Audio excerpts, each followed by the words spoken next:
হাসানে বসরি হঠাৎ করে একদিন ঘুমায়, ওই ঘুমের মধ্যে স্বপ্নের মধ্যে দেখতে পায় একটা বড় জান্নাত। হে নবীর উম্মত, বিরাট বড় বাগিচা, ওই বাগিচার মধ্যে একটা মেয়ে বসা, ওই মেয়েটা হাসানে বসরিকে ডাকতেছে, ও হাসানে বসরি আল্লাহওয়ালা এদিকে আসেন। হে নবীর উম্মত, হাসানে বসরি ওই দিকে যাইতে চায় না। আল্লাহ তাআলার বান্দি বলতেছে, ও আল্লাহওয়ালা আসেন, আমি ওই মেয়েটা, যেই মেয়েটার জন্য আমার মা আপনার কাছে গিয়েছিল দেখার জন্য, হাসানে বসরি কাছে যাওয়ার পর এবার বলল, রে মা বিষয়টা কি বলো? তোমার মা তো বললো তুমি জাহান্নামী। ওরে মা, কিন্তু আমি তো তোমাকে জান্নাতে দেখতেছি, কি আমল করো রে মা বলো? ও নবীর উম্মত, ওই মেয়েটা তখন বলল, রে ওরে হাসান, আমার মা যেটা দেখছে সেটাও সত্য ছিল, আপনি এখন যেটা দেখতেছেন সেটাও সত্য। আসলে আমার কবরে আযাব ছিল, এখন আমার কবরের আযাব মাফ হয়ে গেছে। হাসানে বসরি জিজ্ঞাসা করে, মা গো, বলো কেমনে তোমার আযাব মাফ হইল? হে নবীর উম্মত, আল্লাহ তাআলার বান্দি ও তখন জবাব দেয়, ওরে হাসানে বসরি, বিষয় হলো আমরা যেই কবরে ছিলাম, এই কবরস্থানের পাশে এক আল্লাহ তাআলার বান্দা আগমন করলো। ও আল্লাহ তাআলার বান্দা কবরের পাশে আইসা কি এক দুরূদ শরীফের আমল করলো, ওই দুরূদের বরকতে আল্লাহ রাব্বুল আলামিন আমি সহকারে ৭০,০০০ মুর্দাকে মাফ করে দিছে। হে নবীর উম্মত, ওই মেয়েটা বলতেছে, আমিও জাহান্নামে ছিলাম, আমার সাথে আরো ৭০,০০০ ছিল, ওই সবাইকে এক দুরূদের বরকতে আল্লাহ সবাইকে মাফ করে দিল। হে মুসলমানের দল, এজন্য দুরূদের আমল করবেন, বিপদ আপদ দূর করবে কে? হে নবীর উম্মত, মেসওয়াকের কথা বলতেছিলাম, মেসওয়াক এত বড় আমল, ওই মেসওয়াকের মাধ্যমে আল্লাহ তাআলা দুনিয়ার সবকিছু অর্জন করা সম্ভব। আব্দুল্লাহ ইবনে মুবারক মারুজি আল্লাহ তাআলার বড় বুজুর্গ বান্দা, জিহাদের ময়দানে গেছেন জিহাদ করার জন্য, জিহাদের ময়দানে আছেন, কিন্তু জিহাদে আল্লাহ তাআলা বিজয় দান করে না। আব্দুল্লাহ ইবনে মুবারক মারুজি চিন্তা করলো, কি ব্যাপার, কেন এই শত্রুদের সাথে পারতেছি না, বিষয়টা কি? আল্লাহ দোয়া করতেছে, দোয়া করতে করতে আল্লাহর বান্দা ঘুমাইয়া যায়। ঘুমানোর পর হঠাৎ করে পয়গম্বরের দিদার লাভ হইয়া যায়। পয়গম্বর বলে, ওরে আল্লাহর বান্দা গো, তোমাদের জামাতের মধ্যে একটা সুন্নতের আমল ছুইটা গেছে, ওই সুন্নতের আমল না থাকার কারণে হে আল্লাহর বান্দা, তোমরা জিহাদের ময়দানে বিজয় লাভ করতে পারো না। ও নবীর উম্মত, আব্দুল্লাহ ইবনে মুবারক মারুজি স্বপ্নে দেখার পর সবাইকে বলতেছে, বাবা গো, আসল বিষয় হলো কারণ হলো আমরা জিহাদের ময়দানে বিজয় পাই না কেন? কারণ হলো, বিষয় হলো আমাদের একটা নবীর সুন্নাত ছুইটা গেছে। কোন সুন্নাত ছুটতে তালাশ করে বের করো। সবাই তখন বলল, হ্যাঁ, একটা সুন্নাত আমাদের মধ্যে আমল নাই। কোনটা সেই সুন্নাত? সবাই তালাশ করে বের করো, সেইটা হলো মেসওয়াকের সুন্নাত। আমরা অনেক দিন হয় মেসওয়াক করি না। হে নবীর উম্মত, আল্লাহ তাআলার বান্দারা তখন পাহাড়ের মধ্যে গিয়া গাছের ডাল ভাঙ্গা সবাই মিলে মেসওয়াক করা শুরু করলো।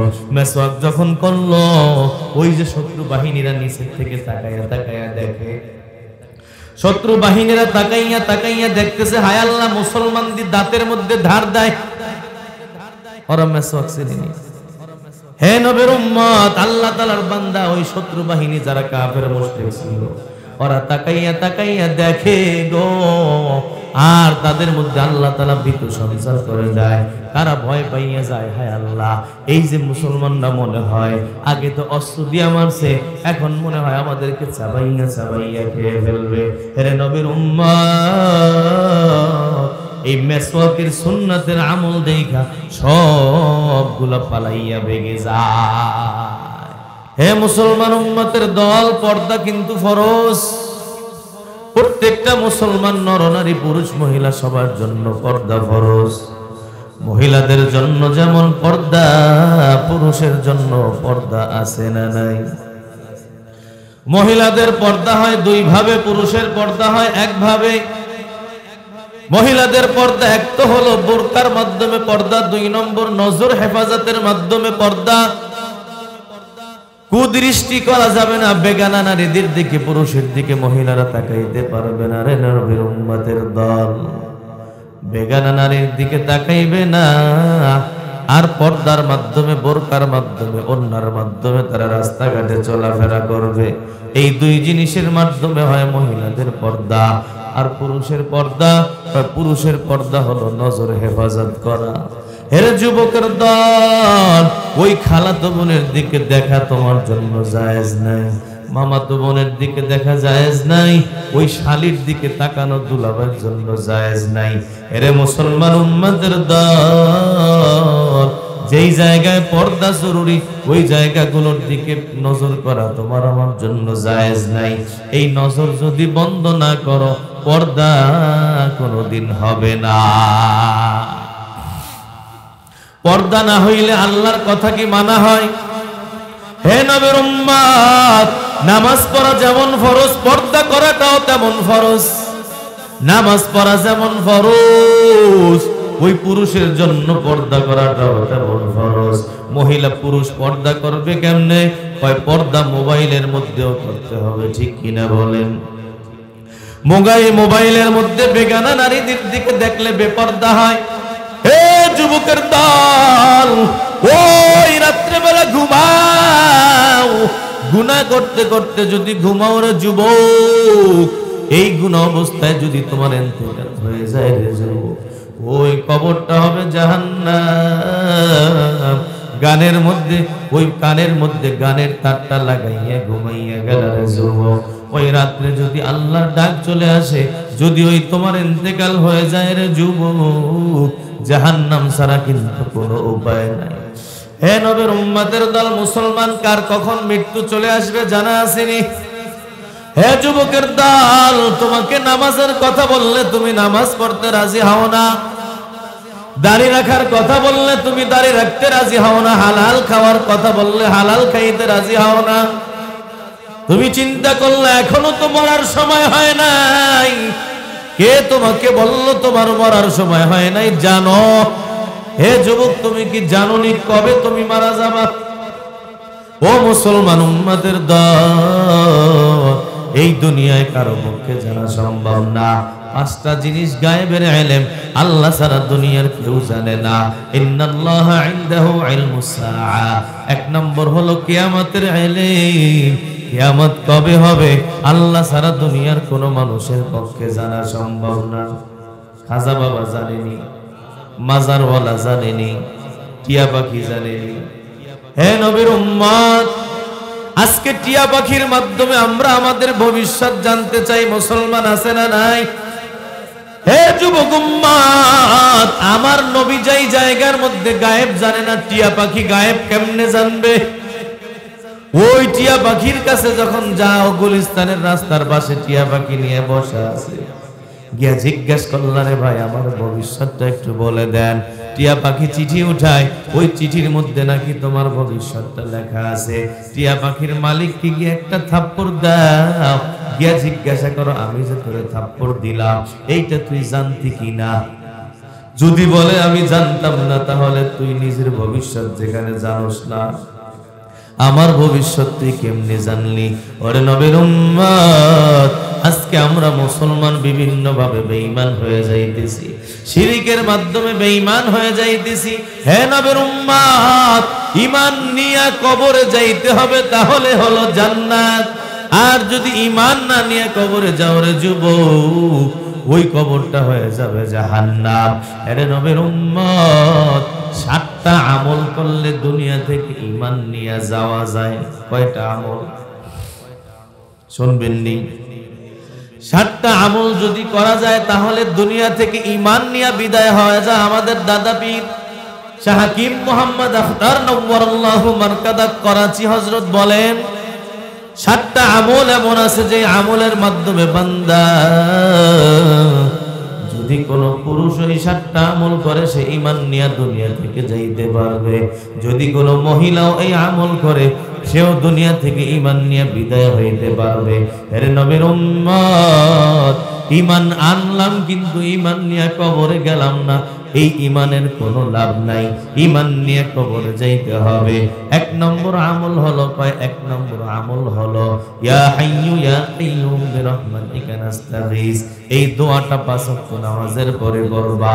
হে নবীর উম্মত, ফজরের নামাজ পড়ছো, ফজরের পরে নামাজের পরে হাত জাগাইয়া দোয়া করো, ইয়া হাইয়্যু ইয়া কাইয়্যুম বিরহমাতিকা নাস্তাগীস। হে চিরঞ্জীব, হে মহা শক্তিধর, তোমার রহমতের মাধ্যমে তোমার কাছে সাহায্য চাই। হে নবীর উম্মত, এইটা এমন একটা দোয়া আমার পয়গম্বর, তোমার পয়গম্বর যখন কোন বিপদে পড়তেন, পেরেশানিতে পড়তেন, সাথে সাথে আল্লাহর দরবারে হাত উঠাইয়া দোয়া পড়তেন, ইয়া হাইয়্যু ইয়া কাইয়্যুম বিরহমাতিকা নাস্তাগীস আসলিহ লানা শানানা কুল্লা ওয়ালা তাকিলনা ইলা আনফুসিনা তারফাতা আইন। এই অংশটা বাড়ায়া বললে ভালো, না বললেও সমস্যা নাই। হে নবীর উম্মত, তাহলে এক নম্বর আমল হলো একটা দোয়া। দোয়াটা হলো ইয়া হাইয়্যু ইয়া কাইয়্যুম বিরহমাতিকা নাস্তাগীস। এই দোয়া যারা পড়বা, আল্লাহ তাআলা তোমাদেরকে বেঈমান করে দুনিয়া থেকে নিবে না। দ্বিতীয় আমলটা হলো আরেকটা দোয়া গো, ওই আমলটা হলো রব্বানা লা তুযিগ কুলুবানা বা'দা ইয হাদাইতানা ওয়া হাব লানা মিন লাদুনকা রাহমা ইন্নাকা আনতাল ওয়াহ্হাব।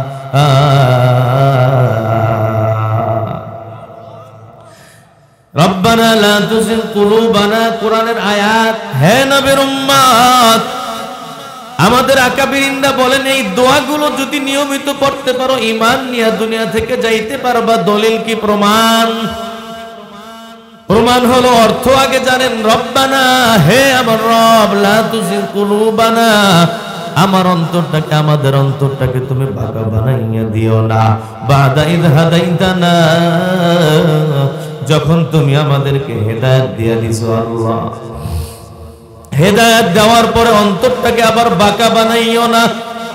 ও মালিক, নামাজি বানানোর পরে আবার বেনামাজি বানাইও না।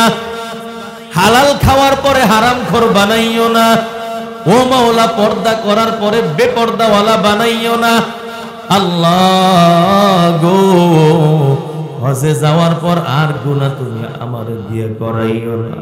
রব্বানা লা তুযিগ কুলুবানা বা'দা ইয হাদাইতানা, দাড়ি রাখার পর আমারে দিয়া আর তুমি গুনাহ করাইও না। টুপি পরার পর, জুব্বা পাঞ্জাবি পরার পর আমার মাধ্যমে আর কোনো গুনাহ তুমি করাইও না আল্লাহ। নামাজি বানানোর পর আমারে আবার তুমি বেনামাজি বানাইও না আল্লাহ। ঈমান আনার পর আমারে তুমি আবার বেঈমান বানাইও না। ও যুবকের দল, আমার নবী এই দোয়া পড়তেন, কোরআনের আয়াত। আল্লাহ তাআলা বলছেন রব্বানা, আল্লাহ নিজে দোয়া শিখাইছেন। এই দোয়া কিন্তু কবুল হওয়ার সন্দেহ নাই। যেই দরখাস্ত মালিক লিখে দেয়, ওই দরখাস্ত কিন্তু অবশ্যই কবুল হয়। রব্বানা লা তুযিগ কুলুবানা বা'দা ইয হাদাইতানা ওয়া হাব লানা মিন লাদুনকা রাহমা, তোমার পক্ষ থেকে বিশেষ এক রহমত আমাকে দান করো। আল মুরাদু বিহাদিহির রাহমা, তাফসীর রুহুল মাআনির মধ্যে লেখছেন এই রহমত দ্বারা কি উদ্দেশ্য। কয় আল মুরাদু বিহাদিহির রাহমা আত-তাওফীকু লিল ইস্তিকামাতি আলা তরিকিল হাক্কি। এই রহমত দ্বারা উদ্দেশ্য আল্লাহ আমাকে মৃত্যুর আগ পর্যন্ত হক তরিকা, হক রাস্তা, ঈমানের উপর থাকার তৌফিক দিও আল্লাহ। তোমার পক্ষ থেকে রহমত দাও মানে হলো যেই ঈমানটা তুমি আমাকে দিলারে মালিক, এই ঈমানটা নিয়ে আমাকে কবর যাওয়ার তৌফিক দিও আল্লাহ। ও নবীর উম্মত, আমার আল্লাহ নিজেই দোয়াটা শিখাইছেন। সুতরাং যেই দোয়াটা পড়বা গো, আল্লাহ তোমাকে কোনোদিন বেঈমান বানাবে না। তুমি ঈমান নিয়ে দুনিয়া থেকে যাইতে পারবা। ও হাবলানা মিন লাদুনকা রাহমা ইন্নাকা আনতাল ওয়াহ্হাব, আপনিই তো মহাদাতা, মহাশক্তিধর। হে নবীর উম্মত, এই জন্য আল্লাহ তাআলা বারবার ডেকে ডেকে বলছেন উদউনি আস্তাজিব লাকুম, হে আমার বান্দা বান্দিরা তোরা আমার কাছে চা, ও বান্দা আমার কাছে দোয়া করো, আমি আল্লাহ তোমার দোয়া কবুল করব। তোমার জুতার ফিতা ছিঁড়ে গেছে, সামান্য জিনিস, 10 টাকা লাগে সেলাই করার জন্য, তোমার পকেটে হাজার হাজার টাকা আছে, মূর্তিও ওই চৌরাস্তার মধ্যে মুসিও বসা আছে। এখন তুমি আল্লাহরে বলো, রে আল্লাহ আমার জুতার ফিতা ছিঁড়ে গেছে রে মালিক, তুমি যদি তৌফিক না দাও এই জুতা সেলাই করা কোনোভাবে সম্ভব নয়। ঠিক না বেঠি? পকেটে টাকা আছে, আল্লাহ তৌফিক না দিলে পারবেননি। মুচি বসা আছে, আল্লাহ তৌফিক না দিলে পারবেননি। হে নবীর উম্মত, এই জন্যই তো আল্লাহ তাআলা দোয়া শিখাইছেন। হে মুসলমান উম্মতের দল, সব জায়গার মধ্যে নবী দোয়া রাসূল শিখাইলেন। ঘুম থেকে ওঠো, ওই জায়গার মধ্যে দোয়া পড়ো। কয় ইস্তেঞ্জায় যাইতেছো, ওই জায়গার মধ্যে দোয়া পড়ো। হে মুসলমানের দল, ওই ইস্তেঞ্জা থেকে বের হইতেছো, ওই জায়গার মধ্যে দোয়া পড়ো। ওযু শুরু করতেছো, ওযুর আগে দোয়া পড়ো। ওযুর মাঝখানে দোয়া পড়ো। নামাজে যাইতেছো, মসজিদে যাওয়ার রাস্তায় দোয়া পড়ো। মসজিদে ঢোকার সময় দোয়া পড়ো, বের হওয়ার সময় দোয়া পড়ো। এত দোয়া কেন? আল্লাহর নবী দিছে যাতে বান্দা আল্লাহর সাথে মাঝে মাঝে একটু যোগাযোগ করে।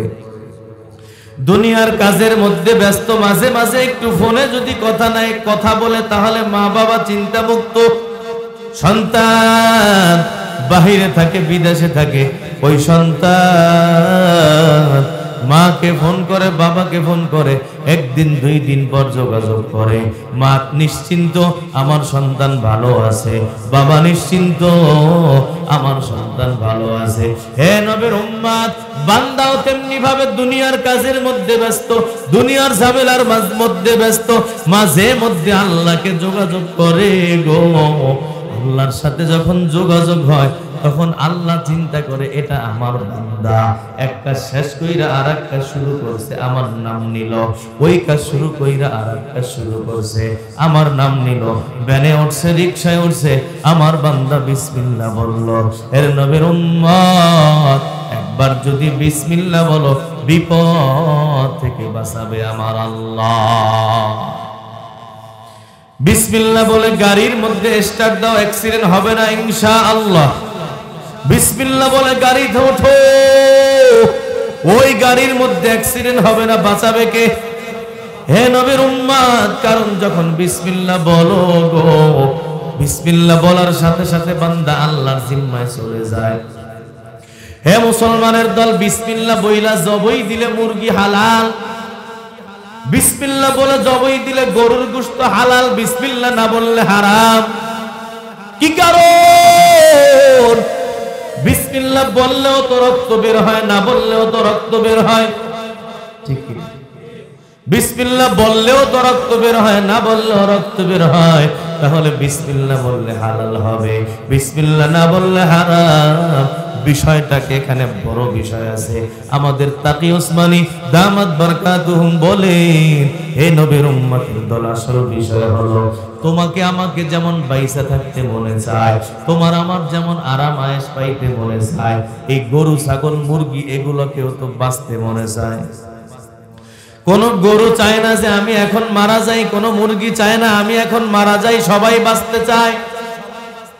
এই জন্যই তো গরুকে জবাই করতে যখন নাও, অমুসলমানের দল গরু জবাই হইতে চায় না, লাফালাফি করে গরুর পা বাঁধতে চাও, গরু পা বাঁধতে দেয় না। কারণ ওই গরু তারও দুনিয়ায় থাকতে মনে চায়, মুরগিটারও দুনিয়ায় থাকতে মনে চায়। তোমার আমার যেমন দুনিয়া ভালো লাগে রে উম্মত, ওই গরু ছাগল গুলো দুনিয়া ভালো লাগে, তারাও দুনিয়ায় থাকতে মনে চায়। এখন শুধুমাত্র জবাই করা কেন জায়েজ হইল?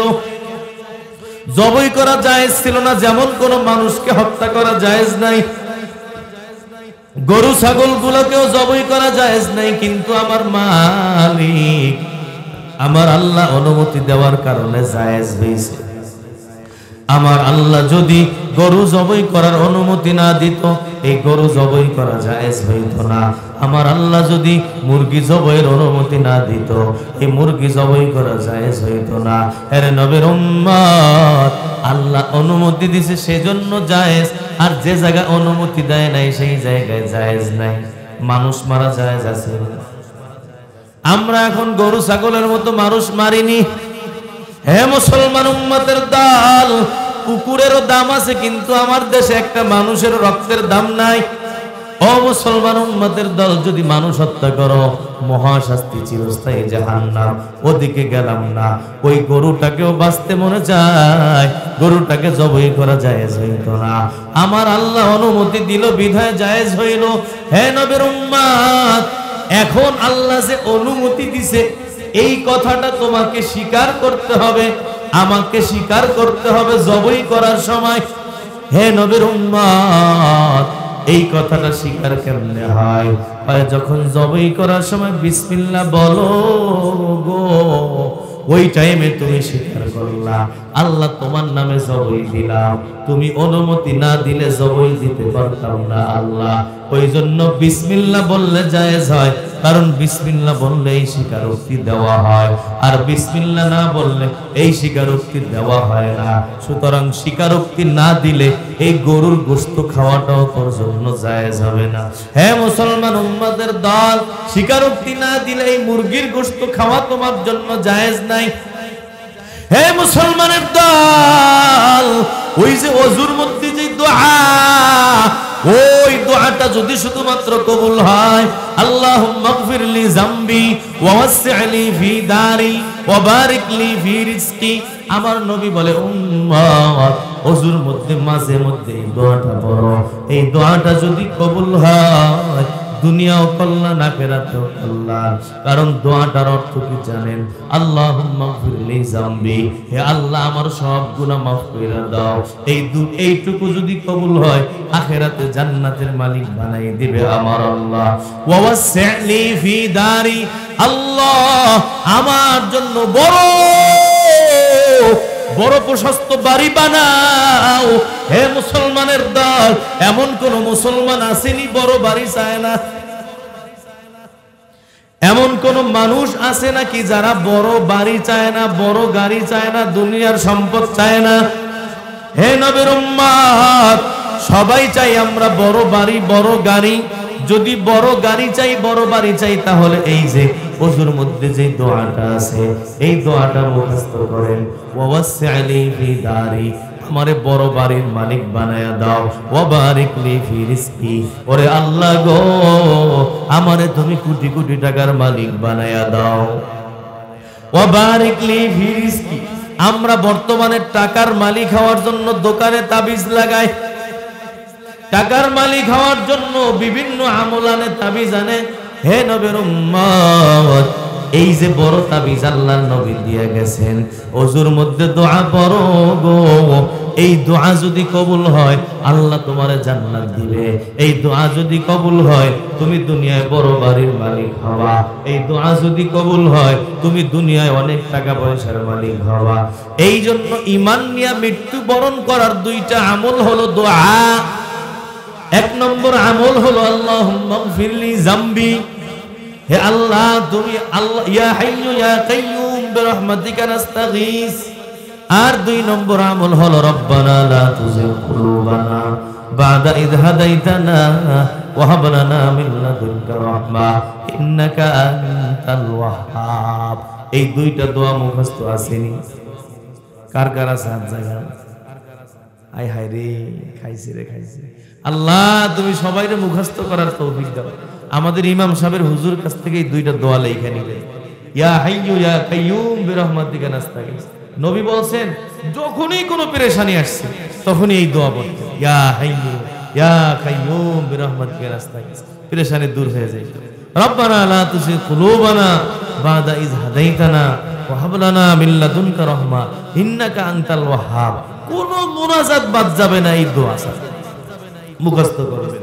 তিন নম্বর আমল হলো মেসওয়াকের আমল। হে নবীর উম্মত, মেসওয়াক এমন একটা আমল যে আমলের মাধ্যমে দুনিয়া থেকে ঈমান নিয়ে বিদায় হওয়া যায়। কারণ হলো মেসওয়াক এমন আমল, আল্লাহর নবী দুনিয়া থেকে বিদায়ের একেবারে শেষ মুহূর্তে যখন দুনিয়া থেকে বিদায় নিয়ে যাবেন, ওই মুহূর্তে আল্লাহর নবী মেসওয়াক করছেন। আম্মি জান আয়েশার কোলের মধ্যে পয়গম্বরের মাথাটা রাখা, ওদিকে আম্মি জানের ভাই আব্দুর রহমান ইবনে আবু বকর একটা মেসওয়াক নিয়ে মেসওয়াক করতেছে। নবী তাকায়া দেখে আবু বকরের সন্তান আব্দুর রহমান মেসওয়াক করতেছে। নবী বারবার ওদিকে তাকায়, বারবার ওদিকে তাকাইতে থাকে। আম্মি জান বলে পয়গম্বর মেসওয়াক করবেননি। আম্মি জান বারবার যখন দেখতেছেন নবী মেসওয়াকের দিকে তাকায়, হে মুসলমান উম্মতের দল, আম্মি জান তখন বললেন ও পয়গম্বর আপনি মেসওয়াক করবেননি। তখন নবী মাথা নাড়ায় নাড়ায় বুঝাইলেন হ্যাঁ আমি মেসওয়াক করতে চাই। নবী ওই সময় কথা বলতে পারে না। আল্লাহ নবী মাথা লড়াইয়া লড়াইয়া বলতেছেন হ্যাঁ আমি মেসওয়াক করব। হে নবীর উম্মত, আম্মি জান তখন আব্দুর রহমানের কাছ থেকে একটা লাঠি নিয়ে একটা মেসওয়াক নিয়ে নিজে চাবাইলেন। নিজে চাবাইয়া আল্লাহ নবীর মুখের মধ্যে দিলেন। নবী মৃত্যুর আগে মেসওয়াক করলেন। আম্মি জান বলেন আমার কপাল বড় ভালো গো, আমার পয়গম্বর মৃত্যুর আগ মুহূর্তে আল্লাহ আমার লালা পয়গম্বরের লালার সাথে মিলাইয়া দিয়েছে। আমার পয়গম্বর আমাকে এত মোহাব্বত করত, ওই মোহাব্বতের বহিঃপ্রকাশ আল্লাহ তাআলা মৃত্যুর আগেও ঘটায় দিয়েছে। আরে নবীর উম্মত, আম্মি জান আয়েশা রাদিয়াল্লাহু তাআলা আনহা থেকে বর্ণিত হাদিস। আম্মি জান আয়েশা বলেন আস-সিওয়াকু শিফাউন লিকুল্লি দা। ও মুরাব্বিরা রোগে শোকে ভুগতেছেন, মেসওয়াক শুরু করেন। আম্মি জান আয়েশা বলেন মেসওয়াক এমন এক ঔষধ, কয় মৃত্যু রোগ ছাড়া দুনিয়ার সব রোগের ঔষধ আল্লাহ মেসওয়াকের মধ্যে রাখছেন। ডায়াবেটিস হইছে মেসওয়াক করেন, ঈমান নিয়ে ভালো বানাবে কে? পেটে সমস্যা মেসওয়াক করেন, ঈমান নিয়ে মেসওয়াক শুরু করেন, ভালো বানানোর মালিক আমার আল্লাহ। পেশারে ভুগতেছেন মেসওয়াক করেন নিয়মিত, ভালো বানায়া দিবে আমার আল্লাহ। হে নবীর উম্মত, ওমিন মানাফিহি তাযকিরুশ শাহাদাতি ইনদাল মাউত। ফতোয়া শামির মধ্যে লেখছে মেসওয়াকের একটা ফায়দা হলো তাযকিরুশ শাহাদাতি ইনদাল মাউত। যারা নিয়মিত মেসওয়াক করবা আল্লাহ তোমার মৃত্যুর সময় কালিমা মনে করায়া দিবে। কাদেরে কুদরত দারি বরকমান, আনতা হাসবি আনতা রব্বি যুল জালাল। তুহি কাদের জলিলুল্লাহ জাহাদার, বহর হালে তুহি মেরা নিগাহদার। মাইলে মুমিন সুয়ে মুমিন মিশাওয়াদ, মাইলে কাফির সুয়ে কাফির মিশাওয়াদ। ইয়া গিয়াসাল মুস্তাগীসি নাহদিনা বিখারু বিল উলুমি ওয়াল গিনা। আতিনা ফি দারে দুনিয়া না হাসান, আতিনা ফি দারে উকবা না হাসান। সালাতুন বিসিওয়াকিন আফযলু মিন 70 সালাতান বিগাইরি সিওয়াক। ও নবীর উম্মত, আমার নবী বলে যেই নামাজের শুরুতে মেসওয়াক করা হয় ওযুর মধ্যে, ওই নামাজের ফজিলত যেই নামাজের ওযুর শুরুতে মেসওয়াক করা হয় নাই তার তুলনায় 70 গুণ বেশি। ও মুসলমান উম্মতের দল, পয়গম্বর বলেন মা সালা জিবরাইলু ইউসিনি বিসিওয়াকি হাত্তা খিফতু আলা আজরাসি। আমার নবী বলে ও আমার উম্মতের দল, ওই জিবরাইল যখনই আমার কাছে আগমন করলো, জিবরাইল আয়েশা বলছে নবী মেসওয়াক কিন্তু কইরেন। এমন কখনো হয় নাই যে জিবরাইল আসছে আর মেসওয়াক করতে বলে নাই। হে নবীর উম্মত, নবী বলে এতবার আমাকে অর্ডার করছে, আমার ভয় হইছে মেসওয়াক করতে করতে নাকি আবার আমি আমার মারির দাঁতকে ক্ষয় বানাইয়া ফেলাই। ও নবীর উম্মতের দল, এই মেসওয়াক এমন একটা বড় আমল, এর মতো এত বড় আমল দুনিয়ায় নাই। আজকে যদি মুসলমানের ঘর তালাশ করা হয়, ঘরের মধ্যে শুধু বিরাস পাওয়া যায়, ঠিক কিনা? মেসওয়াকের বালাই নাই এমনও মুসলমান আছে জীবনে একদিন মেসওয়াক মুখে দেয় নাই। ঠিক নাই? ঠিক। হে যুবকের দল, কোনদিন মেসওয়াক করছনি? কইব না, মেসওয়াক করি নাই। 2-5 জন পাওয়া যাইব। হেরে নবীর উম্মত, অথচ মেসওয়াক এমন একটা আমল, একটা হলো সুন্নাত মুখ পরিষ্কার করা, আর একটা সুন্নাত হলো মেসওয়াক করা। মেসওয়াকের দ্বারা মুখ পরিষ্কারের সুন্নাত হয়, আবার মেসওয়াকের সুন্নাত আদায় হয়। কিন্তু বেরাসের মাধ্যমে শুধুমাত্র মুখ পরিষ্কারের সুন্নাত আদায় হয়। বেরাসও করো, মেসওয়াকও করো, পকেটে মেসওয়াক রাখো। ও যুবকের দল, পকেটে টুপি রাখো, মেসওয়াক রাখো, তসবিহ রাখো, আতর রাখো, টয়লেট পেপার রাখো। ও মুসলমান উম্মাত, আজকে তোমার আমার মধ্যে নবীর সুন্নাত নাই। নবীর সবগুলা কিন্তু নবীর সুন্নাত। আতর ব্যবহার করা নবীর সুন্নাত, এত বড় সুন্নাত, কয় দুনিয়ার সব নবীকে আল্লাহ সুন্নাত দিবেন। আর বাউন মিন সুনানিল মুরসালিন, 4টা সুন্নাত হলো আল্লাহ দুনিয়ার সব নবীকে দিবেন। তাদের মধ্যে 4টা সুন্নাত সব নবীকে দিবেন, কেউ বাদ যায় নাই। হে মুসলমানের দল, এর মধ্যে একটা হলো আন-নিকাহ, বিবাহ করা। এমন কোন নবী নাই যেই নবী দুনিয়ায় আইসা বিবাহ করে নাই। সুতরাং নবীর যারা উম্মত, তাদের জন্য বিবাহ করাটা সুন্নাত। 2 নম্বর হলো as-সিওয়াক, মেসওয়াক করা সুন্নাত। এই মেসওয়াক যত পয়গম্বর ছিল রে যুবক, সব পয়গম্বরের সুন্নাত আল্লাহ বানায়া দিয়েছেন। এমন কোন পয়গম্বর নাই যেই পয়গম্বর মেসওয়াক করে নাই। 4টা সুন্নাত সব আম্বিয়া কেরামকে আল্লাহ তাআলা দান করেছেন। আন-নিকাহ, আস-সিওয়াক, আত-তাআত্তুর, আতর লাগানো। ও মুসলমানের দল, তুমি মসজিদে যাও, তোমার মুখের থেকে আরেকজনের দুর্গন্ধ পায়, হারাম। কত বড় কবিরা গুনাহ, কয় মারাত্মক কবিরা গুনাহ। কারো যদি মুখের দুর্গন্ধ কোনোভাবেই না যায়, ওই মানুষের জন্য মসজিদে যাওয়া জায়েজ নাই।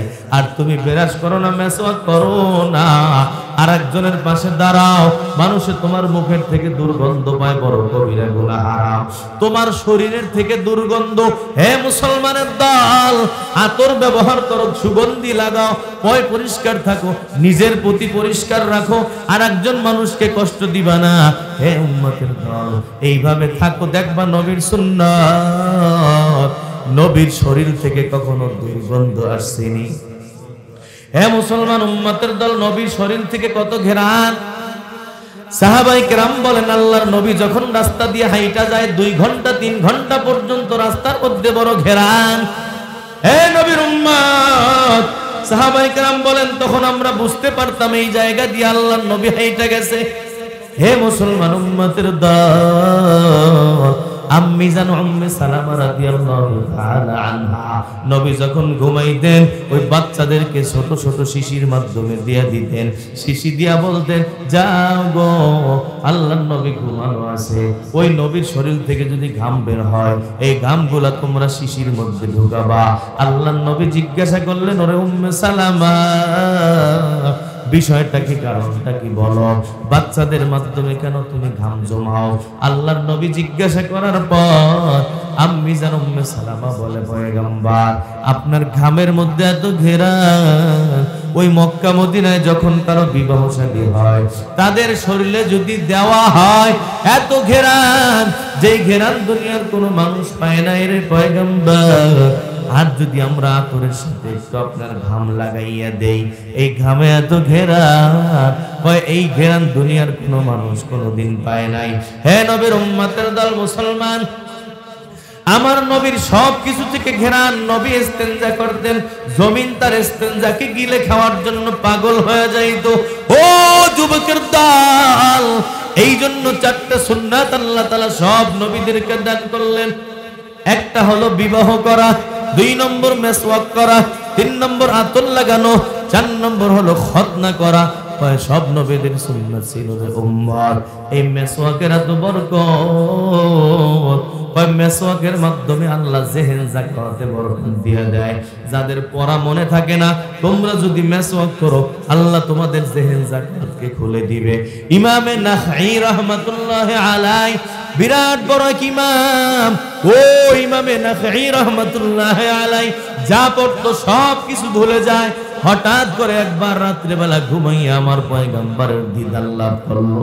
পয়গম্বরের দিদার লাভ হওয়ার পর নবীকে জিজ্ঞাসা করলো, রে নবী গো আমার, আমি যা পড়ি আমার কিছুই মনে থাকে না। নবী বলে, ওরে ও নাখঈ, হে আল্লাহ তাআলার বান্দা শোনো, কিছু আমল করবা, নিয়মিত জিকির করবা, নিয়মিত কোরআন তেলাওয়াত করবা, আর নিয়মিত মেসওয়াক করবা। যখনই ওযু করবা তখন মেসওয়াক করবা। যেহেন যাকাত আল্লাহ তাআলা খুলে দিবে। হে নবীর উম্মত, ইমাম নাখঈ স্বপ্ন ভাঙ্গার পর আমল শুরু করে দেয়। উনি বলেন যে আমি মেসওয়াক করতে লাগলাম, নিয়মিত মেসওয়াক আর সারলাম না। এইটার বরকত, এত বরকত, আমি আর জিন্দেগিতে কোনোদিন যা পড়তাম ভুলতাম না। আল্লাহ আমাকে এত বড় বানাইলো।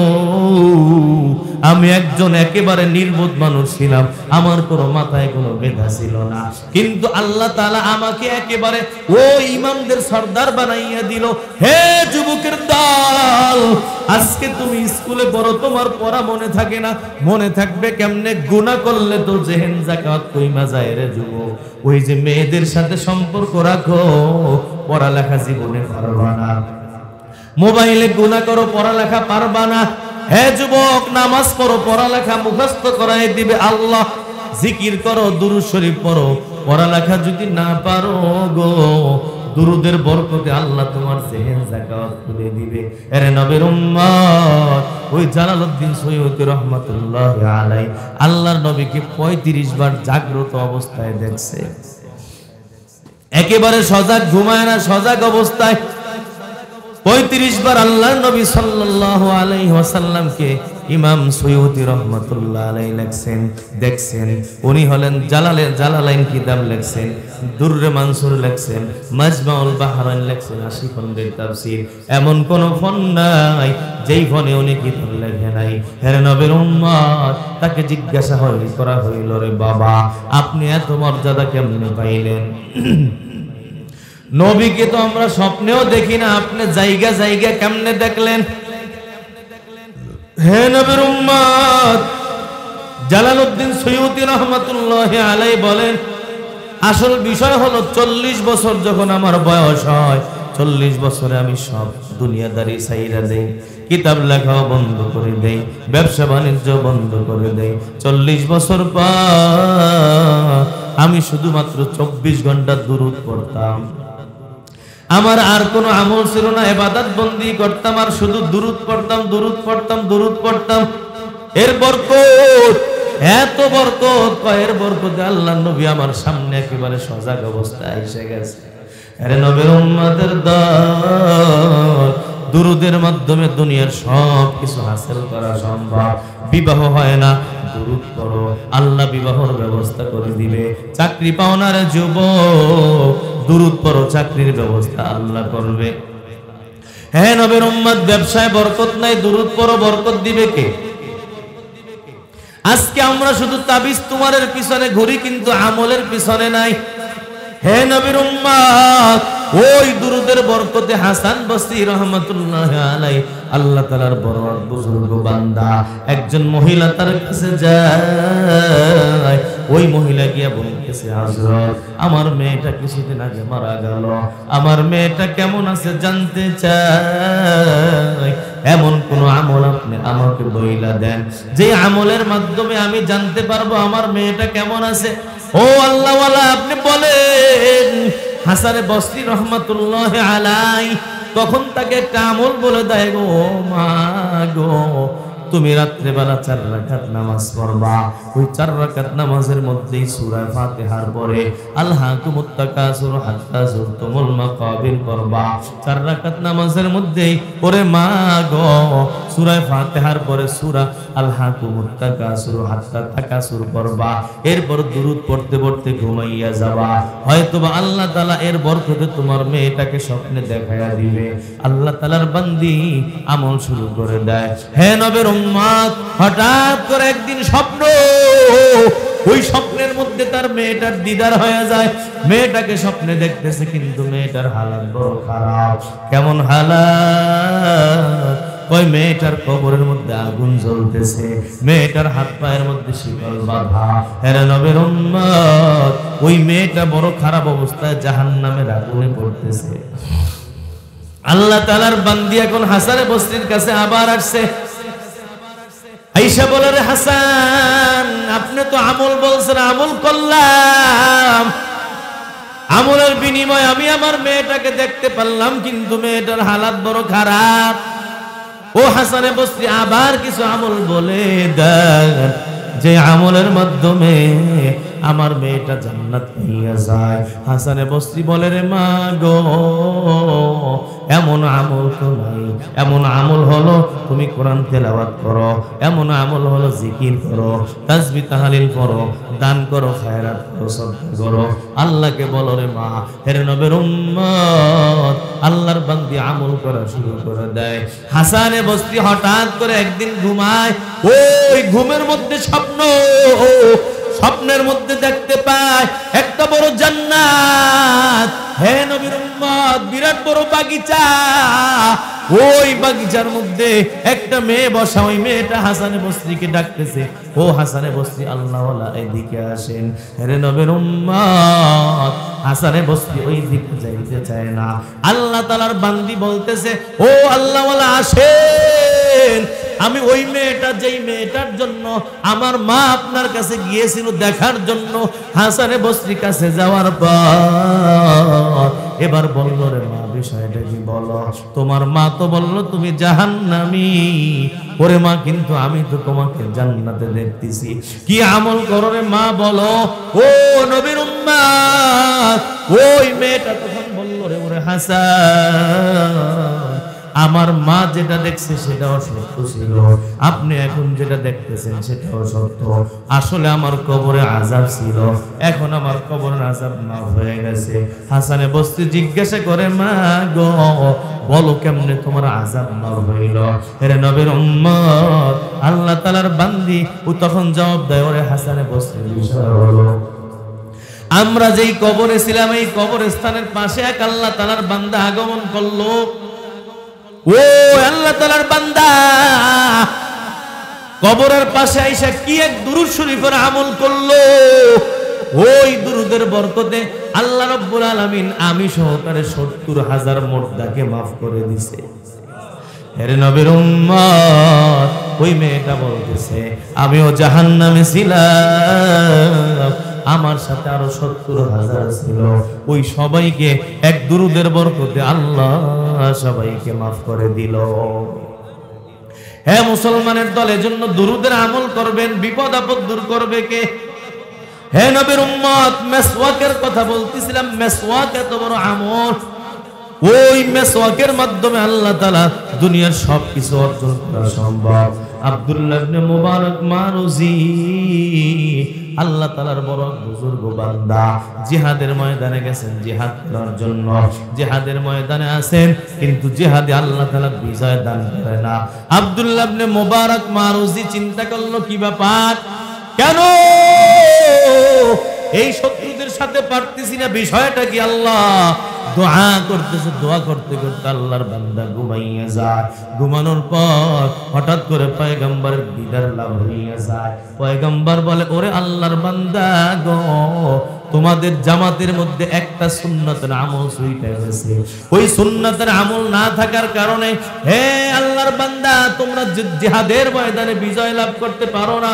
ও নবীর উম্মত, আব্দুল্লাহ ইবনে মুবারক মারুজি স্বপ্নে দেখার পর সবাইকে বলতেছে, বাবা গো, আসল বিষয় হলো কারণ হলো আমরা জিহাদের ময়দানে বিজয় পাই না কেন? কারণ হলো, বিষয় হলো আমাদের একটা নবীর সুন্নাত ছুইটা গেছে। কোন সুন্নাত সূত্রে তালাশ করে বের করো। সবাই তখন বলল, একটা সুন্নাত আমাদের মধ্যে আমল নাই। কোনটা সেই সুন্নাত? সবাই তালাশ করে বের করো, সেইটা হলো মেসওয়াকের সুন্নাত। আমরা অনেক দিন হয় মেসওয়াক করি না। হে নবীর উম্মত, আল্লাহ তাআলার বান্দারা তখন পাহাড়ের মধ্যে গিয়া গাছের ডাল ভাঙ্গা সবাই মিলে মেসওয়াক করা শুরু করলো। মেসওয়াক যখন করলো, ওই যে শত্রু বাহিনীরা নিচের থেকে তাকায়া তাকায়া দেখে শত্রু বাহিনীরা তাকাইয়া তাকাইয়া দেখতেছে, হায় আল্লাহ, মুসলমানদের দাঁতের মধ্যে ধার দেয়, ওরা মেসওয়াক চিনি। হে নবীর উম্মত, আল্লাহ তাআলার বান্দা, ওই শত্রু বাহিনী যারা কাফের মুশরিক ছিল, ওরা তাকাইয়া তাকাইয়া দেখে গো, আর তাদের মধ্যে আল্লাহ তাআলা ভীতু সঞ্চার করে দেয়। তারা ভয় পাইয়া যায়, হায় আল্লাহ, এই যে মুসলমানরা মনে হয় আগে তো অস্ত্র দিয়ে মারছে, এখন মনে হয় আমাদেরকে চাবাইয়া চাবাইয়া খেয়ে ফেলবে। হে নবীর উম্মত, এই মেসওয়াকের সুন্নাতের আমল দেখা সবগুলা পালাইয়া বেগে যায়। এক মেসওয়াকের আমলের বরকতে আল্লাহ তাআলা মুসলমানদেরকে বিজয় দান করে দেয়। হো নবীর উম্মত, নবীর আরেক সুন্নাতর আরেক আমল হলো, 3 নম্বর আমল হলো মেসওয়াক। মেসওয়াকের আমল যারা করে দুনিয়া থেকে ঈমান নিয়ে যাইতে পারে। ফতোয়া শামির ইবারত ওমিন মানাফিহি তাযকিরুশ শাহাদাতি ইনদাল মাউত। মেসওয়াক এত বড় আমল, এটার বরকতে আল্লাহ তাআলা মৃত্যুর আগে ঈমান নসিব করে দেয়। মেসওয়াক করবেন নি? কিও রাজি না? আল্লাহ আমাদের সবাইকে তৌফিক দান করো মাওলা। মেসওয়াক যারা করি না, আমাদেরকে মেসওয়াক করার তৌফিক দান করে দাও আল্লাহ। 4 নম্বর আমল হলো শুকরিয়া। শুকরিয়ার আমল যদি করতে পারো উম্মার, এই আমলের বরকতে আল্লাহ তাআলা দুনিয়া থেকে ঈমান নিয়ে যাওয়ার তৌফিক দান করবেন। শুকরিয়া এমন এক আমল, বান্দা আল্লাহর খাওয়া, আল্লাহর শুকরিয়া আদায় করো। হে নবীর উম্মত, শুকরিয়া যদি আদায় না করা হয় তাহলে আল্লাহ তাআলা জাহান্নামের মধ্যে ফেলায়া দিবে। আল্লাহ বলেন, লা ইন শাকারতুম লা আযীদান্নাকুম ওয়া লা ইন কাফারতুম ইন্না আযাবি লাশাদীদ।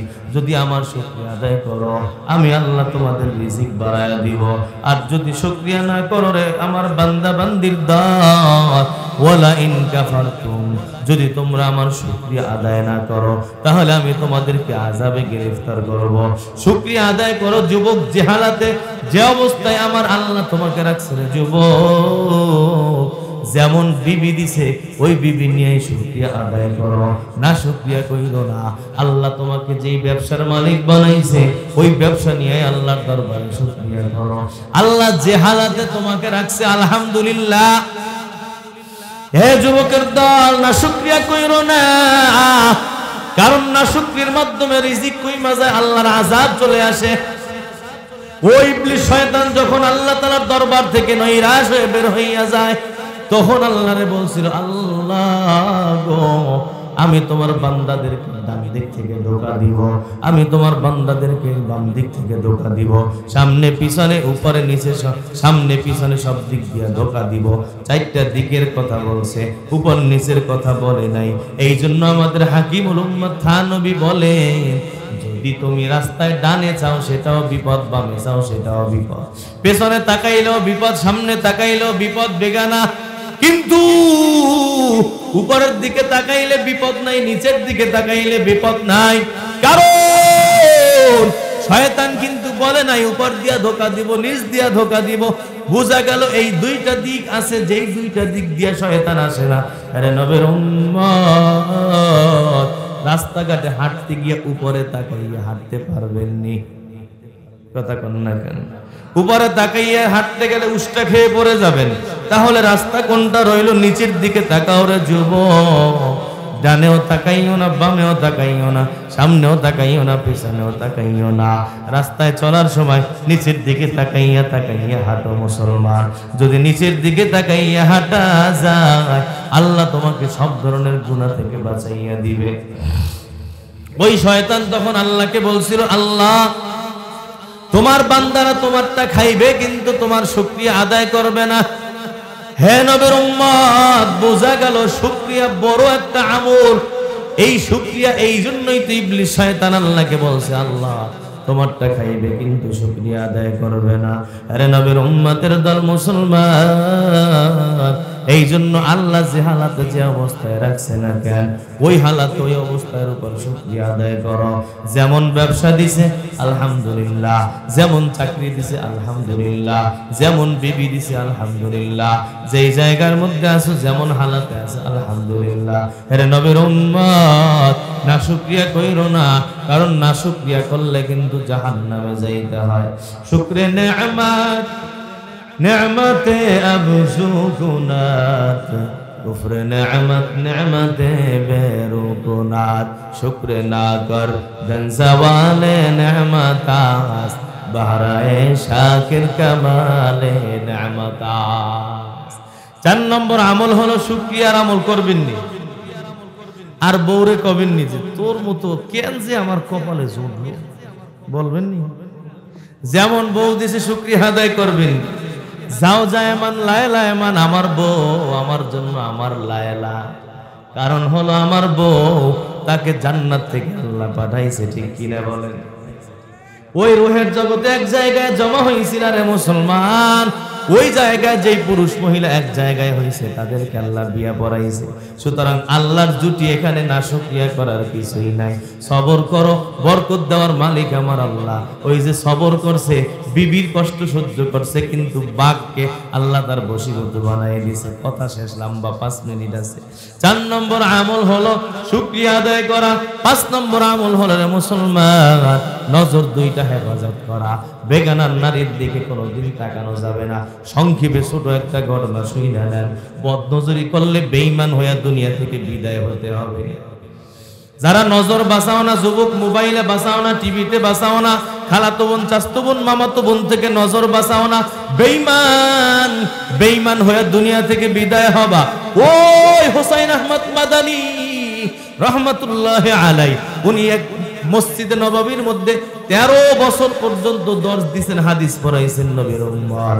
ওই সময় একদিন তাকায়া দেখে এক আল্লাহর বান্দা খুব কান্নাকাটি করে আর দোয়া করে, আল্লাহ আমারে তুমি বেঈমান বানাইয়া নিও না, আমারে ঈমান নিয়ে নিও, আমারে বেঈমান বানাইও না। খালি এই কথাই কইতেছে। এই ঘটনা বয়ান করছে হুসাইন আহমদ মাদানীর নাতি। হুসাইন আহমদ মাদানী রহমাতুল্লাহ আলাইহির নাতি ঘটনা বয়ান করেছেন আমাদের করাচি হযরত পাকিস্তানের খানকায়।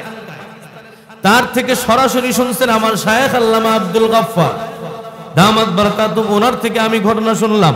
হে নবীর উম্মত, ওই হুসাইন আহমদ মাদানী তাকে জিজ্ঞাসা করলো মুনাজাতের পরে, ওরে বাবা গো কি হয়েছে তোমার, এমন কেন বলতেছো, বারবার কেন বলতেছো আল্লাহ বেঈমান বানায়ও না, বেঈমান বানায়ও না। আল্লাহর বান্দা তখন বলে, ওরে বাবা গো যেহেতু জিজ্ঞাসা করছেন না বইটা পারি না। আমার আপন ভাই মসজিদে নববীর মুয়াজ্জিন ছিল। মসজিদে নববীর মুয়াজ্জিনের দাম কম না বেশি?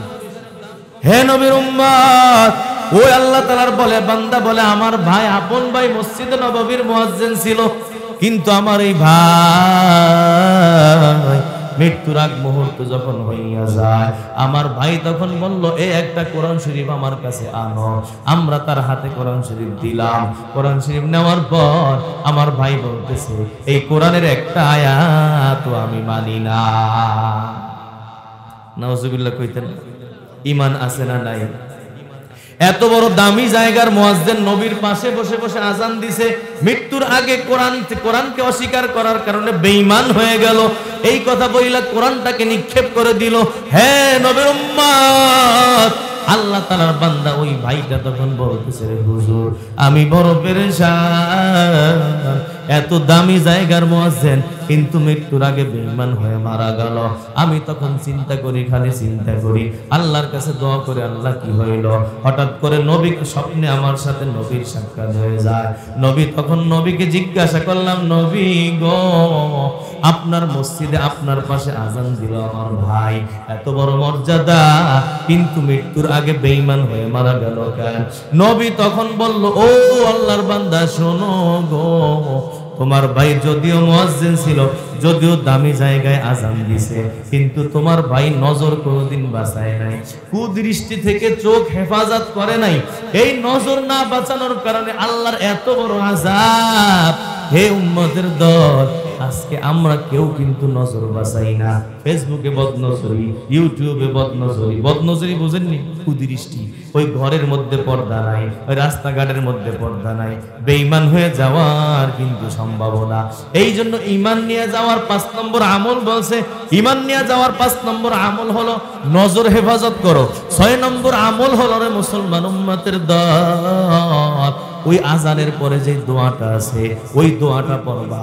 এর নবীর উম্মত, আল্লাহর নবী বলে কেউ যদি আজানের জবাব দেয় আর আজানের পরে দুরূদ শরীফ পড়ে এবং দোয়ায়ে ওসিলা যেটা আজানের দোয়া আছে ওইটা পড়ে, তার জন্য আমার সুপারিশ ওয়াজিব। আমি সুপারিশ করে তাকে জান্নাত দিয়ে দিব। নবী ওই ব্যক্তির জন্যই সুপারিশ করবে রে উম্মত যেই ব্যক্তি দুনিয়া থেকে ঈমান নিয়ে যাইতে পারবে। ঠিক কিনা বলো? বুঝা গেল আজানের পরে দোয়া পড়লে ঈমান নিয়ে যাওয়া যায়। তাহলে 6 নম্বর আমল হলো আজানের পরের দোয়া। কেমনে পড়ব? কই আগে একবার দুরূদ পড়ব তারপরে দোয়া পড়ব। হে নবীর উম্মত, 7 নম্বর আমল হলো আল্লাহওয়ালাদের সোহবত। আল্লাহওয়ালাদের সোহবতে যাও, ইমাম সাহেবের সোহবতে যাও, ওলামায়ে কেরামের সোহবতে যাও, তাদের আল্লাহ এই নূর তোমার অন্তরের মধ্যে ঢুকাই দিবে। হে নবীর উম্মত, হুবুল কওমু লা ইয়াশকা জালিসুহুম, আল্লাহওয়ালারা এমন তাদের সোহবতে যারা যায় তারা কোনোদিন মাহরুম হয় না। সোহবতে সালেহ তুরা সালেহ গুনার, সোহবতে তালেহ তুরা তালেহ গুনার, এক জামানা সোহবতে বা আউলিয়া বেহতর আজ লাখ সালা তাআত বেরিয়া। আমল করবেন না। আল্লাহ আমাদের সবাইকে তুমি তৌফিক দান করো। 7টা আমল বললাম, ঈমান নিয়ে যাওয়া যায়। ঈমান নিয়ে না গেলে ওই কবরের কোনো দাম নাই, দাম নাই। কবর বিপদ আর বিপদ আর বিপদ, কেউ দেখার নাই। দুনিয়ায় তো দেখার আছে, হসপিটালে নেওয়ার আছে, কবরের দেখারও নাই, নেওয়ারও নাই। আল্লাহ আমাদের সবাইকে হেফাজত করে। 1 নম্বর আমল ইয়া হাইয়্যু ইয়া কাইয়্যুম বিরহমাতিকা নাস্তাগীস। 2 নম্বর রব্বানা লা তুযিগ কুলুবানা বা'দা ইয হাদাইতানা ওয়া হাব লানা মিন লাদুনকা রাহমা ইন্নাকা আনতাল ওয়াহ্হাব। 3 নম্বর আমল মেসওয়াক করা। 4 নম্বর আমল শুকরিয়া, খালি শুকরিয়া। আলহামদুলিল্লাহ, যা খাওয়াইছে বউ রান্ধে না এই বেলা,